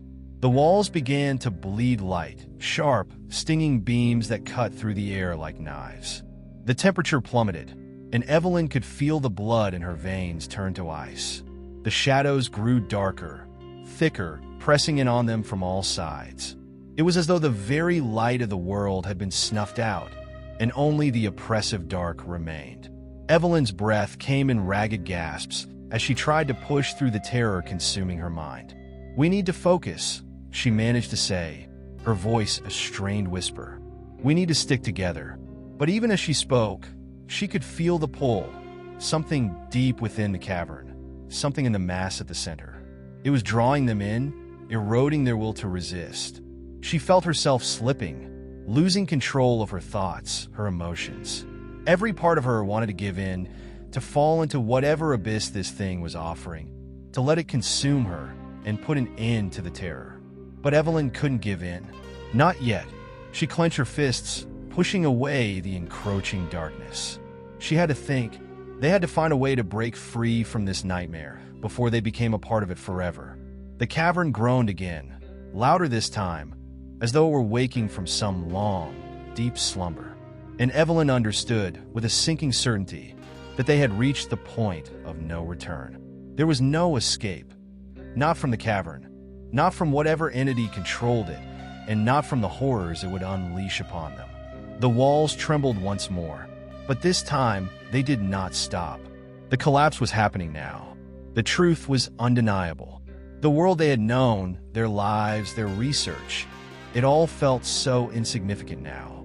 They were small, fragile beings in the face of something that had existed long before their arrival, and would continue to exist long after they were gone. As the cavern continued to tremble and groan, the terrifying realization that they were not just trapped in a physical space, but in a living, conscious nightmare began to settle upon Evelyn. The walls, now pulsing with an unnatural rhythm, seemed to be reacting directly to their fear. It was as if the cavern itself had learned from their panic and was now orchestrating their doom with deliberate malice. The ground beneath their feet was no longer stable. It was as if the earth was breathing, its very skin shifting with every step they took.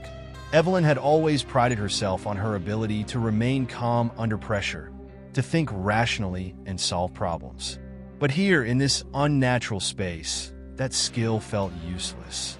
The more she tried to make sense of the situation, the more fragmented her thoughts became. Time was slipping through her fingers like sand, and the shadows that moved around her only seemed to mock her attempts to rationalize what was happening. The walls themselves seemed to laugh at her, shifting and warping with a malicious glee. "I can't think straight anymore," Priya confessed, her voice barely audible. The scientist, who had once been so certain of her calculations and the theories that had brought them here, now seemed lost. Her eyes were wide with a growing panic, and her face had drained of color. She was no longer the confident, rational woman they had known. The terror of the unknown was eating at her, and Evelyn could see that it was starting to consume them all. They were unraveling, piece by piece, lost in the void of this monstrous place. Evelyn tried to take control, but the cavern itself seemed to resist her efforts. Every path they attempted to take led them back to the same place, the same ever-shifting expanse. No matter how far they walked, they were always pulled back to the center, where the pulsing heart of the cavern throbbed relentlessly. It was like a gravitational force, not just physical but psychological, pulling at their very souls, eroding their will to resist. "Maybe it's not the cavern," Owen said quietly, his voice barely a whisper in the oppressive silence. "Maybe it's us. Maybe we're the ones who are changing." His words sent a cold shiver down Evelyn's spine. Was it possible? Could they have been altered by whatever ancient force lay beneath the surface? Evelyn had never believed in the supernatural, in the occult, or in anything that defied the laws of science. But here, surrounded by the impossible, the rational explanations that had once anchored her mind seemed hollow and distant. They were too far from anything familiar now. It was as though they were no longer in the realm of logic, but in a space governed by rules they couldn't even begin to understand. "We need to find a way out," Evelyn said firmly, trying to mask the tremor in her own voice. "We have to move forward." But the cavern had other plans. With every word spoken, the walls seemed to tighten, their movements growing more erratic, as though the structure itself was growing impatient with their attempts to escape. The very air they breathed felt thicker, more suffocating, and Evelyn could feel the pressure mounting in her chest. It was harder to breathe, harder to think. The cold was cutting now, seeping into her bones, and she could feel the energy of the place draining her. The atmosphere felt oppressive, not just physically, but emotionally. The cavern, alive and aware, seemed to feed off their fear. Each moment spent in this place was a step closer to being consumed, not just by the cavern, but by the darkness that seemed to have taken hold of their minds. Evelyn could see it in the others, too. The looks in their eyes had changed. They were no longer looking to each other for solutions. Instead, they were looking for escape. Any escape, just to stop the suffocating feeling that had begun to fill every inch of their being. It was Priya who spoke again, her voice cracking under the weight of her fear. "What if we never leave? What if we're not meant to leave?" Her words hung in the air, heavy and chilling. Evelyn wanted to argue, to say that they would escape, that they would find a way back to the surface, to the safety they had taken for granted. But deep down, a small part of her was beginning to agree with Priya. Perhaps they were not meant to leave. Perhaps they were never meant to find this place in the first place. The cavern had been waiting for them, and now that they were here, it seemed as though it would not let them go without a price. "We can't give up," Evelyn said, but the words felt weak, even to her own ears. The cavern was closing in on them, and the space around them felt smaller with each passing second.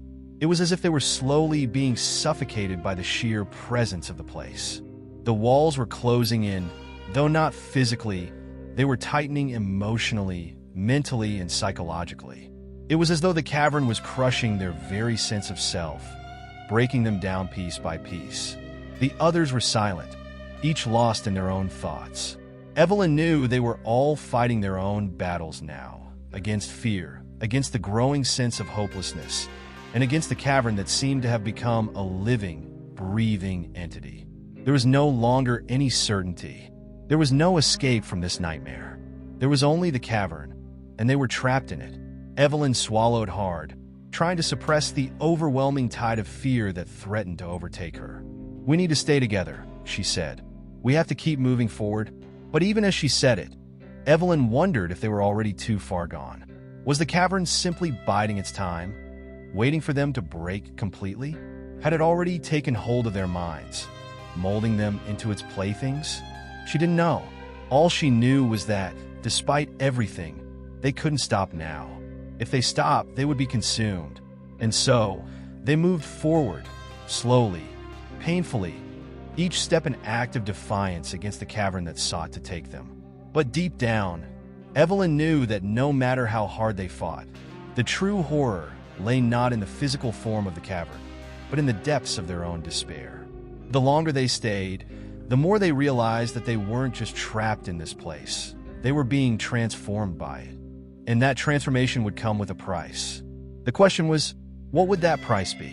The silence that settled over the group in the aftermath of their whispered fears and unspoken thoughts was deafening.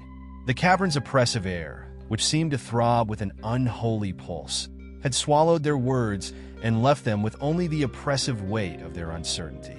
Evelyn felt as though the very walls around them had grown thicker, pressing against her chest, making each breath more labored. It was as if the cavern itself had become a reflection of their minds, fragmented, broken, and suffocating. There was no more structure to their movements. They no longer tried to map their path or find a way out.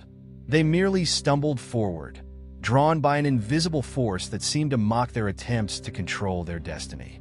The ground beneath their feet was uneven, treacherous, and shifting.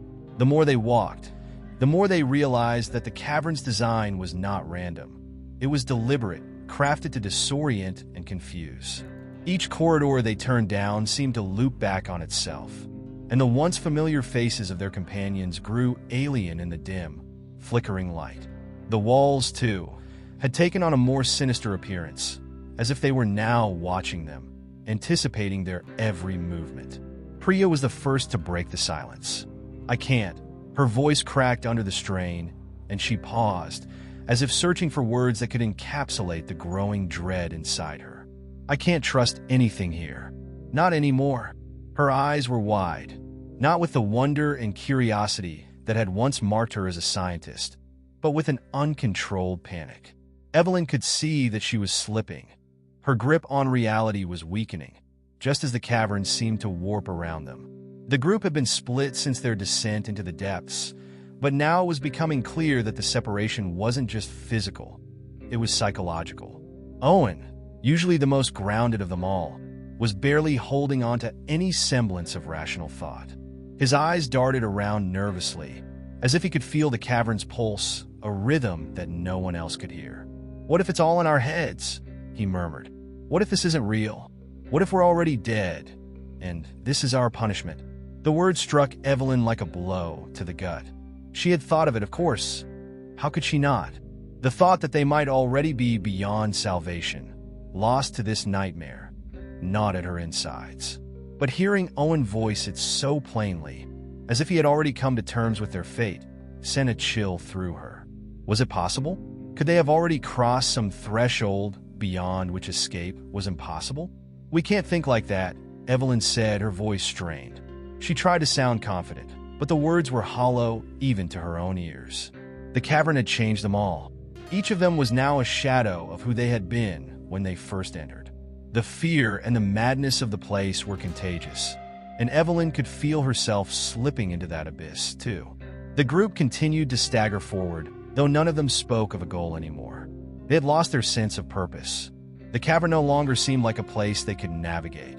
It had become something alive, something that responded to their emotions and fears, shaping itself to fit the dark contours of their minds.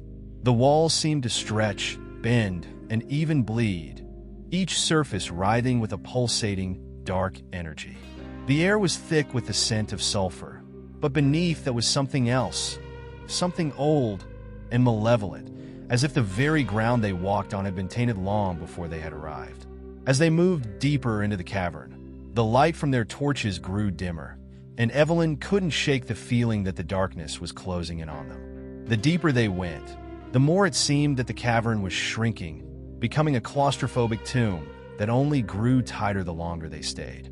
She tried to focus on the path ahead, but it was becoming increasingly difficult to keep her thoughts together. The more they walked, the more it felt as though the walls were not just alive, they were aware. In the distance, there was a faint sound, barely perceptible, but it was enough to halt them in their tracks. A whisper. It was soft at first, but it grew louder, as if it were calling to them from the very depths of the cavern. It was not a voice they recognized, but something far older, far more primal. The sound filled the air around them, vibrating with an energy that made their skin crawl. It was as though the cavern itself was speaking, though no words were discernible, just an undulating, pulsing hum. "Did you hear that?" Priya whispered, her voice trembling. The others nodded, but none of them moved. The sound was both soothing and terrifying, an invitation to something unknown and unfathomable. "It's drawing us in," Evelyn said quietly, her mind racing. "It wants us to follow it." They didn't have to discuss it. They all understood that the cavern wasn't just a maze. It was a force. It wanted them to follow the sound, to go deeper into its heart. But even in their terror, they couldn't help but feel the pull. It was as if the cavern's consciousness had planted a seed in their minds, a seed of compulsion, and it was growing, slowly but surely, driving them forward against their better judgment. For a brief moment, they stood there, frozen in the oppressive darkness. The only sound was the pulse of the cavern, growing louder, more insistent. The longer they hesitated, the more it seemed to echo in their ears, reaching into the depths of their minds. It was no longer a question of whether they could leave. The cavern had already claimed them. The question was whether they could resist its call, or whether they would allow themselves to be consumed by it. Evelyn looked around at the faces of her companions. They were all staring at her, waiting for her to lead them. But she knew, deep down, that no one could lead anyone out of this. They were all lost, caught in the web the cavern had spun around them. And now, it was time to face the true horror. Not the dark, shifting walls, not the whispers in the air, but the realization that the cavern had already entered their minds, and they might never escape its grasp. As the echo of the cavern's call faded into a low, unbroken hum, the group found themselves standing at the threshold of something far more dangerous than they had ever imagined. Evelyn's mind, still clouded by the sensation of being pulled deeper into the abyss, struggled to maintain any semblance of rational thought. Her heart pounded in her chest as the walls around them seemed to pulse in response to her every breath. The cavern had become a living, breathing entity, a monstrous thing that wasn't just passively observing them, but actively feeding off their fear and confusion. They had crossed a line, one that could not be undone. The further they ventured, the more it became clear that they were no longer in control. Each step they took felt like an irreversible slide into an unknown darkness that was far older than any of them could comprehend. Evelyn tried to focus, to remind herself that there was a purpose to this expedition, that there had to be a reason they were here. But with each passing minute, that purpose seemed more like a distant dream, a fragment of a world that no longer existed. Priya, always the skeptic, seemed to be the most affected by the oppressive atmosphere. Her eyes darted around nervously, her fingers twitching as if she were about to flee at any moment. "This place isn't natural," she murmured, more to herself than to anyone else. "It wasn't meant to be explored. We shouldn't have come here." Evelyn wanted to argue, to convince her that they could still make sense of it all, but the words caught in her throat. It was too late for that now. The cavern was alive with an energy that they couldn't even begin to understand. Behind them, Owen stumbled, his steps growing unsteady. He was muttering to himself, the words barely audible. "It's happening again. It's happening again." Evelyn caught a glimpse of his face, and for the first time, she saw true terror in his eyes. This was no longer about scientific discovery or adventure. It was about survival. They weren't just lost. They were being hunted. The thought sent a chill through Evelyn's spine. The cavern wasn't just a physical space. It had become an enemy in itself. The walls had begun to change again. What had once seemed like solid rock was now undulating, shifting, as if something deep within the earth was alive. The texture of the surface was almost organic, pulsating with a sickening rhythm that made Evelyn's stomach churn. It was as if the cavern was breathing, expanding and contracting with each passing moment. The very air around them seemed to thicken, pressing down on their lungs, making it harder to breathe. "We need to move faster," Evelyn said, her voice coming out stronger than she felt. She couldn't explain why, but there was a sense of urgency building within her, a need to get away from whatever had become of the space around them. They had been on the precipice for too long, and if they didn't leave now, the cavern would swallow them whole. Owen seemed to snap out of his stupor at her command, though his eyes remained wide, his body trembling with the weight of his growing paranoia. "It's not real," he muttered, though it was unclear whether he was trying to convince them or himself. "None of it's real. This is just a hallucination. We're all going crazy." Evelyn wanted to respond, to tell him that there was nothing imaginary about what they were experiencing, but her words faltered. He wasn't wrong. There was something unearthly about the way the cavern seemed to bend and twist around them. It was as though the laws of nature had ceased to apply here, replaced by something far more insidious. The deeper they went, the more pronounced the changes in the cavern became. The walls no longer appeared as rough-hewn rock, but as smooth, polished surfaces that shimmered faintly in the dim light. Strange symbols began to appear, etched into the stone, though they made no sense. The patterns were not like any known writing system, nor were they entirely random. They were the kind of symbols that suggested meaning but offered none. They felt like an invitation or a warning. Evelyn pressed on, her steps faltering less with each movement, though her mind was racing. What had they uncovered here? What force had they awakened? And what had they unleashed by venturing so far into the bowels of the volcano? She could feel something close, something ancient and terrible, watching them from the depths. They were no longer explorers. They were intruders. And now, there was no way out. Their pace quickened, but the more they hurried, the more the walls seemed to close in on them. The passageways narrowed, and it felt as though they were being funneled into a central point. It was as if the cavern had grown impatient, eager to bring them to its heart. Evelyn could sense the others growing frantic, their movements becoming erratic. There was no clear leader now, no rational voice.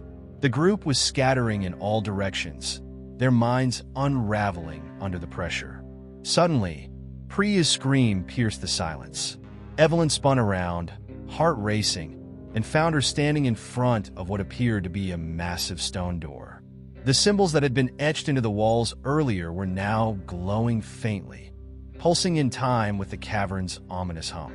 The door itself was imposing, ancient, and unyielding, as though it had been waiting for centuries to reveal its secret. Priya reached out toward it, her hand trembling, her voice barely a whisper. This is it. This is where it all begins." Evelyn's stomach lurched. She felt it then, a pull stronger than anything she had experienced before. The door seemed to be calling to her, its presence undeniable. She knew, without a shadow of a doubt, that beyond it lay the answer to everything. The purpose of their descent into the volcano, the reason the cavern had drawn them here. But what price would they have to pay to uncover it? The cavern was no longer just a place. It had become a living force, a being with its own desires and motives. And as Evelyn took a step toward the stone door, she knew that they were about to make a choice that would change everything. Whether they would survive the final descent or be lost to the darkness forever was a question that would soon be answered. The air had thickened, pressing against their lungs with a heaviness that felt unnatural. Every breath was labored, every movement sluggish as the weight of the cavern bore down on them. The faint glow from the stone door seemed to grow stronger, as if the very walls of the volcano were breathing in time with their panic. Evelyn could feel the pull toward it, an insistent tug at the very core of her being. She wasn't sure what it was that drew her in, curiosity, fear, or something far darker. But she couldn't stop herself from taking another step closer. Behind her, she heard the others stirring, slow, hesitant movements punctuated by murmurs of confusion. Priya had already touched the door, her hand trembling on the stone as she whispered in a language that sounded foreign even to Evelyn. She hadn't heard anything like it before, not in all her years of studying ancient cultures. The words seemed to vibrate the air itself, resonating in the space around them. It was as if the cavern itself was responding to her.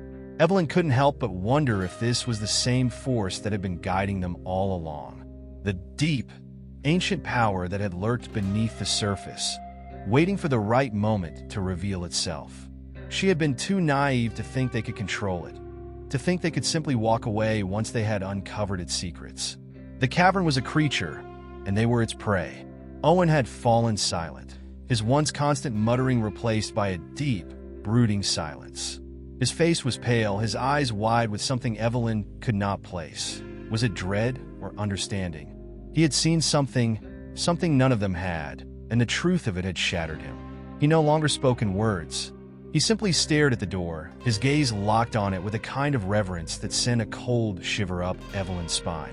"We shouldn't be here," Priya finally said, her voice a rasp, barely audible over the pulsing hum of the cavern. Her eyes flicked nervously to the others, then back to the door. "This isn't just an entrance, it's a prison. It's a trap. We've been lured here, and we've come too far to turn back." Evelyn turned to face her, trying to steady her racing heart. Priya was right in a sense. The door wasn't just a door. It was a barrier, a threshold that marked the point of no return. But there was no other option. They were too deep, too far into the unknown.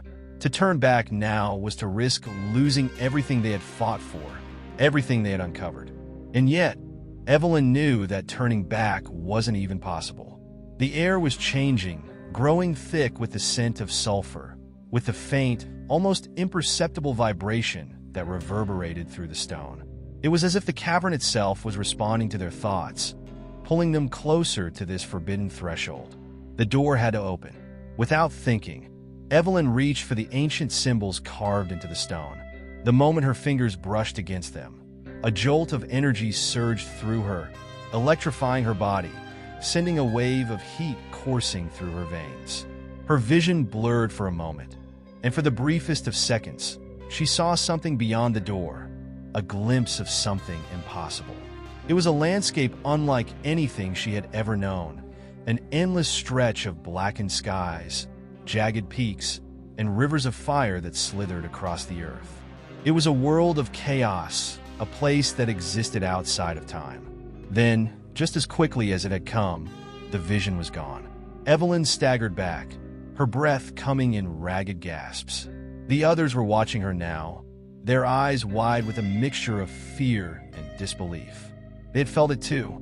The pull, the force, the overwhelming sensation that this place was more than just a geographical location. It was a doorway to something far older, far darker than they had ever imagined. Owen was the first to speak, his voice low, almost reverential. "It's a gateway," he said, his words slow, deliberate. "A passageway to another world. A place that has been waiting for us." Priya recoiled. "Another world? You're out of your mind, Owen." But he wasn't wrong. Evelyn could feel it in the air, in the way the stone seemed to hum with energy. There was something beyond this door, something that had been waiting for them. And despite the fear that churned in her gut, Evelyn found herself inexplicably drawn to it, like a moth to the flame. She turned back to the door, her heart pounding in her chest. "We have to open it," she said, her voice steady, though her mind screamed against it. "There's no choice.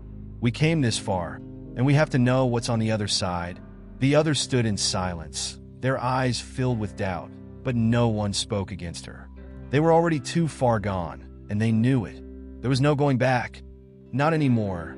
Whatever had been unleashed by their intrusion into this ancient, forbidden place was no longer a matter of science or exploration. It was a matter of survival. And if they were to survive, they had to face whatever lay beyond this door. With a final, shaky breath, Evelyn placed both hands on the stone. The symbols under her fingertips pulsed again, a low hum building in the air as the door began to shift. Slowly, agonizingly so, it moved, groaning against the weight of time, as though it had not been opened in millennia. A crack appeared, a sliver of light seeping through the opening. It was not the kind of light Evelyn had expected, bright, illuminating, warm. No, this light was dark, an unnatural glow that seemed to absorb the very air around it. It was a light that beckoned, that called to them with a terrible promise. As the door opened fully, Evelyn stepped forward, unable to stop herself. She had crossed the point of no return, and now there was no turning back. The others followed, reluctantly, their faces pale, their bodies stiff with fear. And as they crossed the threshold, Evelyn felt the ground beneath her feet shift. She wasn't sure if they were stepping into another world, or if the cavern itself was collapsing in on them.